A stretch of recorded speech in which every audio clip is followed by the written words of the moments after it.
भगवान महावीर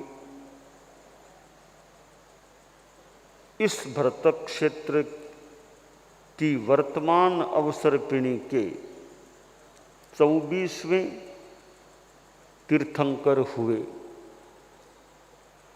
और वीतराग पुरुष थे। केवल ज्ञान, केवल दर्शन, क्षायिक सुख और निरंतरायता को प्राप्त हुए।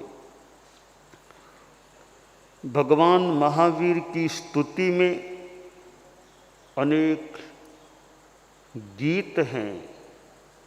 संस्कृत में भी अष्टक हैं। अनेक रूपों में मानो भगवान महावीर की स्तुति की गई है।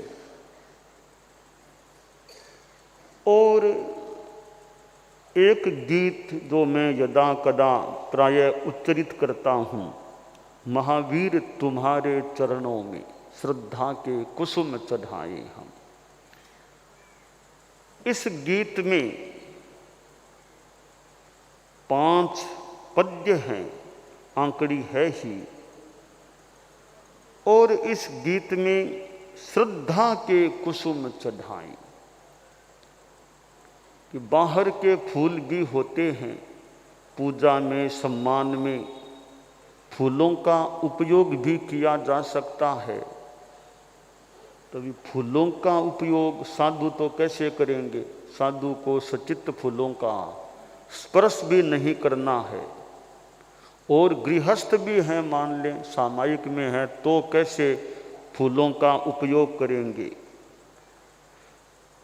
और भी इसमें हिंसा अहिंसा का भी विवेचन हो सकता है।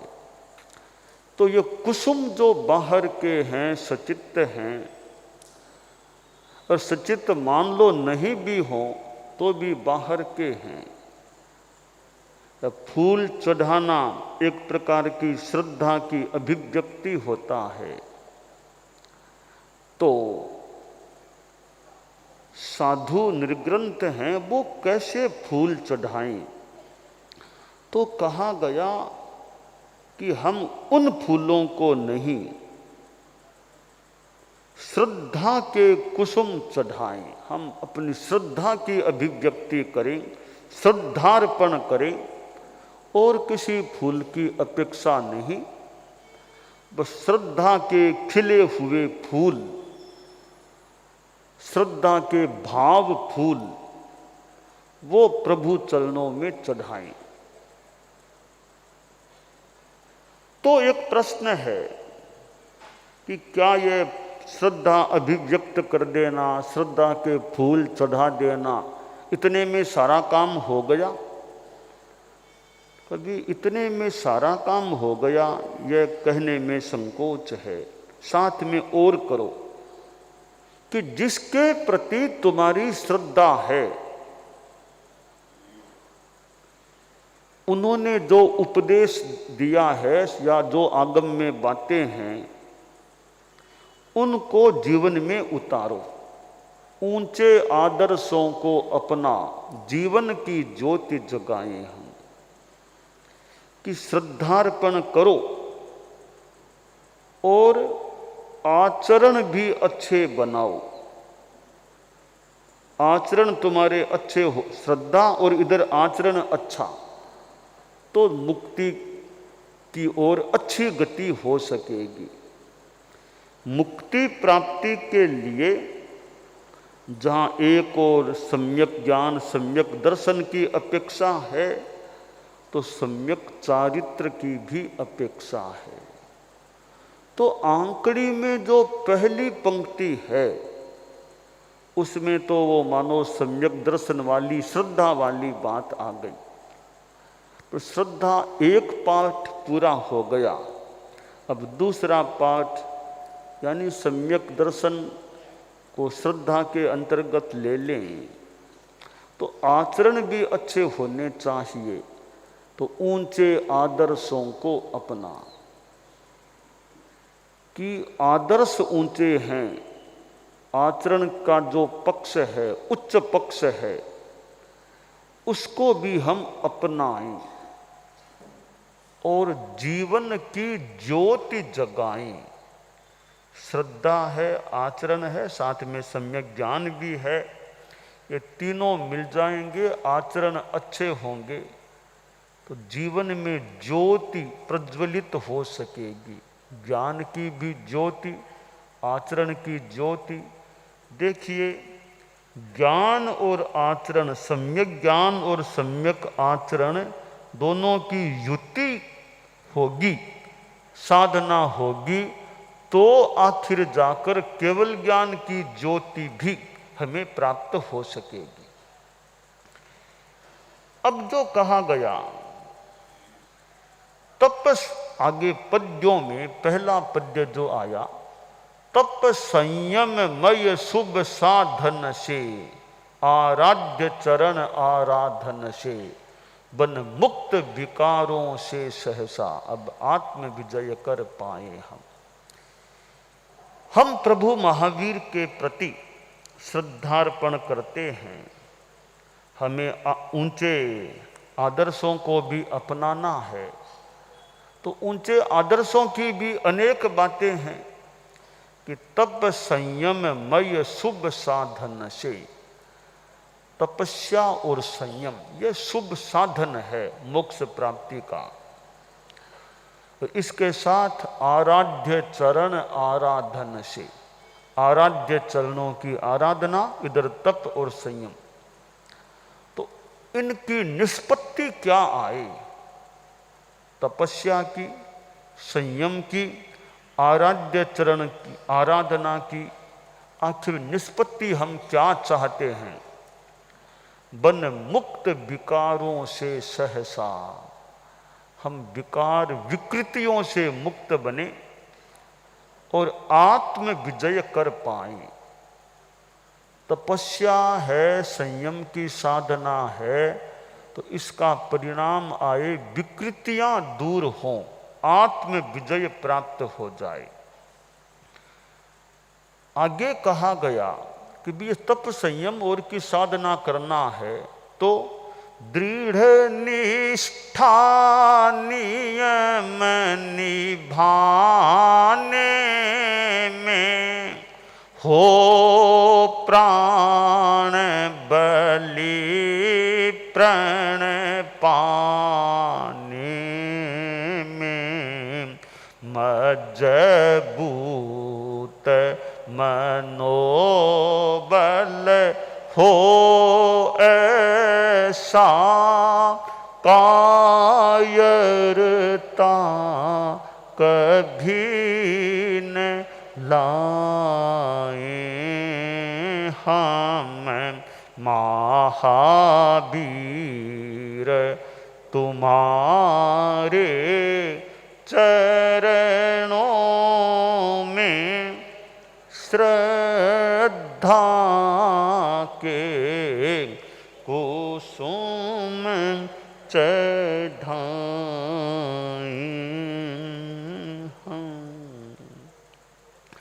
कि साधना का पथ, तप संयम की साधना का पथ लिया है तो नियम निभाने में दृढ़ निष्ठा हो कि मैंने जो नियम लिया है उसको निभाने के प्रति रुझान भी रखूं कि नियम मेरा न टूटे। साधु सोचे मेरा महाव्रत न टूट जाए, श्रावक भी सोचे मेरे नियम जो लिए हुए हैं वो प्रयास रखूं कि टूटे नहीं मेरे नियम, मेरी निष्ठा अच्छी रहे नियम निभाने में। और कोई मौके पर तो प्राण जाए तो जाए, मेरा साधुपना मेरा संयम वो कहीं न चला जाए, वो प्राण बलि प्रण पाने में। और मनोबल की कमी होती है तो आदमी कई बार नियम को तोड़ देता है, छोड़ देता है। तो मजबूत मनोबल हो ऐसा, मनोबल आदमी का मजबूत रहे, कायरता न लाए। मन मजबूत है तो थोड़ी कठिनाई भी आ जाती है तो आदमी अपने नियम को तोड़ता नहीं है, नियम को नहीं तोड़ता।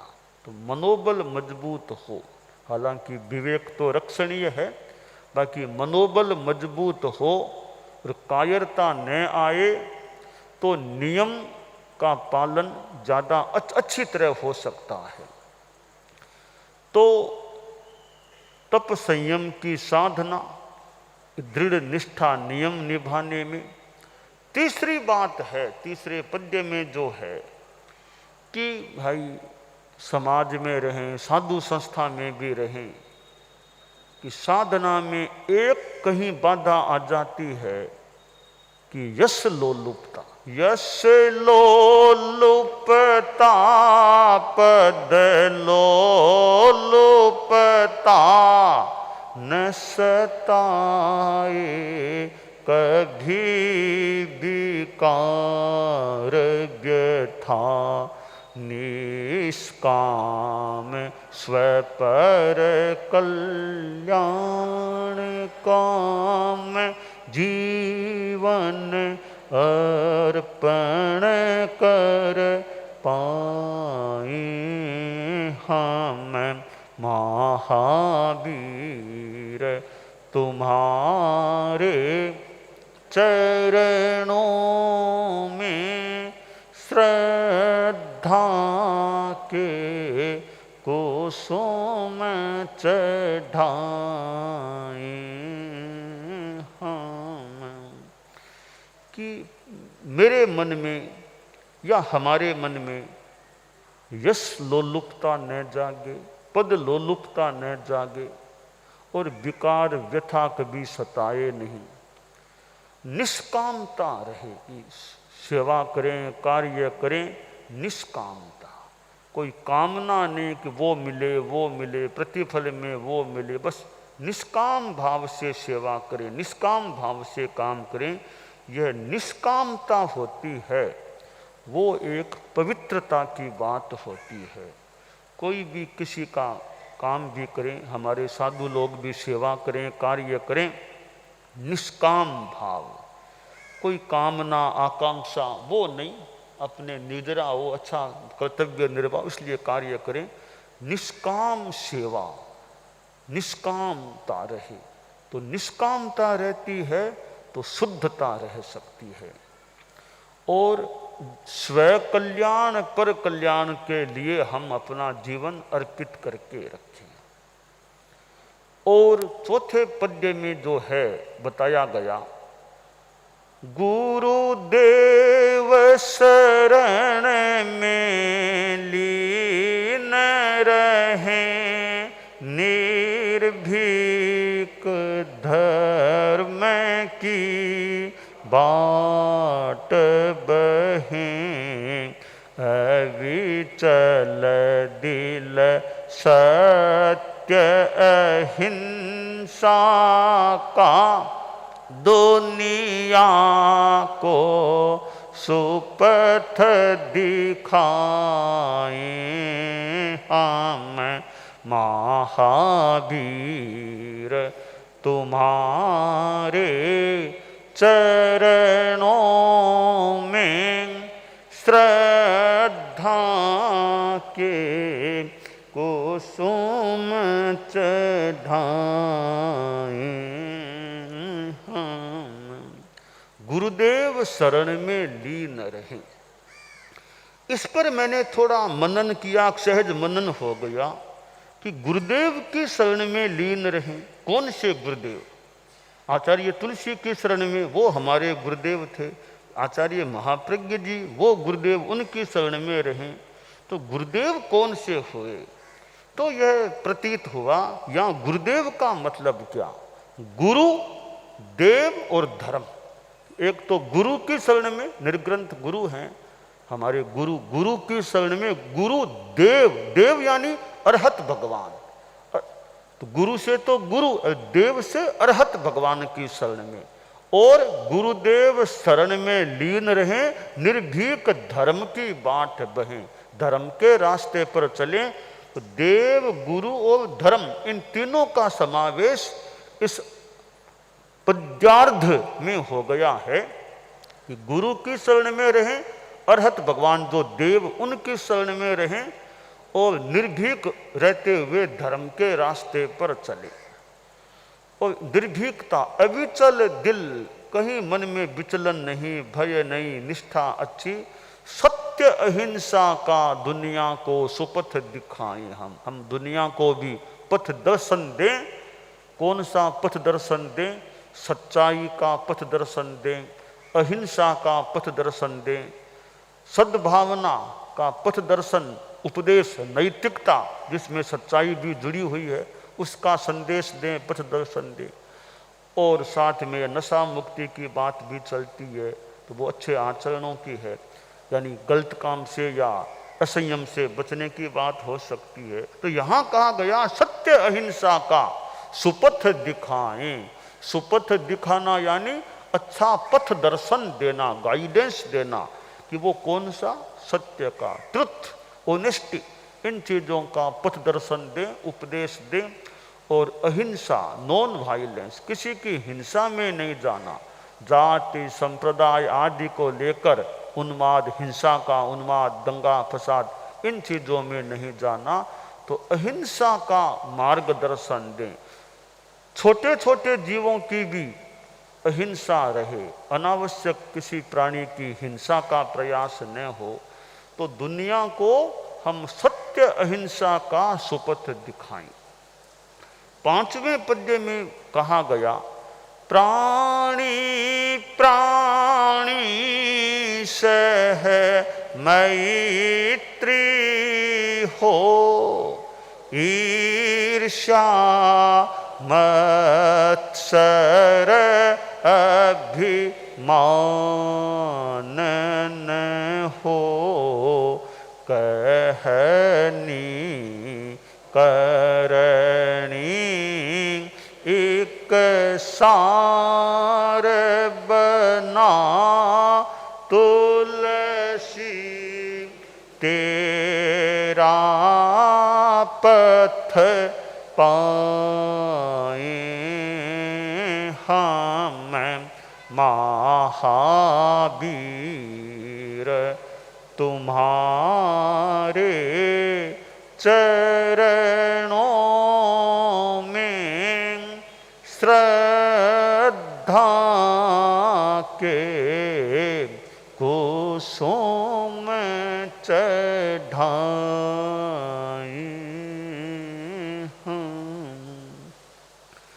प्राणी प्राणी सह मैत्री, सब प्राणियों के साथ, मिट्टी में सब भूएषु, सब प्राणियों के साथ, हर प्राणी प्राणी प्राणी हर प्राणी के साथ मैत्री हो, किसी के प्रति बैर का भाव नहीं, दुश्मनी का भाव नहीं। और मेरे मन में ईर्ष्या का भाव न जागे, उसको वह मिल गया, उसको मुझे नहीं मिला। ईर्ष्या किसी के साथ, किसी के प्रति न करूं, प्रमोद भाव रखूं। ये ईर्ष्या है, मत्सर है और अभिमान भी नहीं। कुछ मिल गया मुझे, मेरे पास कुछ है, तो उसका मैं कभी अभिमान न करूं, घमंड न करूं। न जाति का घमंड, न रूप का घमंड, न बल का घमंड, न श्रुत का घमंड, तपस्या का भी घमंड नहीं। कोई भी प्रकार का घमंड मेरे में न आए। और कथनी कहनी करनी एक सार बना, मैं जो कहूँ वो ही, जो कहूँ वो करूँ, ऐसा नहीं कहता कुछ हूँ करता कुछ हूँ। कथनी करनी में विषम बाध्यता मेरे न हो, जो जबान से कहूँ वो काम फिर करने का भी प्रयास करूं। अनावश्यक झूठी बातें न कहूं, फिर कर नहीं पाऊं, ऐसी झूठी बातें मैं अपनी जबान से न, उतना ही कहूं जितना मैं कर सकूं। न कर सकूं उसका वादा भी फिर मैं न करूं। तो कहनी करनी इकसार बना, कथनी करनी को इकसार बनाकर तुलसी तेरा पथ पाए हम। तुलसी, परम पूज्य गुरुदेव तुलसी का नाम गीत में अंत में आ गया। तुलसी कई गीतों में रचनाकार होता है, रचनाकार का नाम भी प्रायः अंतिम पद्य में या अंतिम के पहले वाले पद्य में गीतकार का नाम भी आता है, रचनाकार का नाम। तो तो यहाँ गुरुदेव तुलसी आचार्य तुलसी, तेरा पथ पाए हम। ये तेरा पथ कौन सा हुआ? तेरा पथ के यहाँ दो अर्थ किए जा सकते हैं। एक तो प्रभो महावीर तेरा पथ, ये जो आपका पथ है, तप संयम नियम निष्ठार देव गुरु धर्म की श्रद्धा मैत्री सब ये चीजें आपका ही पथ है। तो ऐसे बन करके हम तेरा पथ पाएं, आपका पथ प्राप्त करें। तेरा यानी तुम्हारा, तुम्हारा पथ। अब दूसरा श्लेष रूप में दूसरा अर्थ ये, तेरा पथ हमारे धर्म संघ का नाम है, तेरा पथ, तेरा पंथ, तेरा पथ। तो तेरा पथ में प्रभु महावीर का पथ, ये अर्थ हो ही गया। दूसरा श्लेष के रूप में अर्थ निकाले तो ये तेरा पथ पाए हमें, ये तेरा पंथ भिक्षु स्वामी का ये भिक्षु शासन है, इस पंथ को हम प्राप्त करें। तो यह भगवान महावीर की स्तुति वाला गीत भी है, और केवल स्तुति ही नहीं, साथ में करणीय क्या, करें क्या, वो दिशा निर्देश भी इस गीत में दे दिया गया है।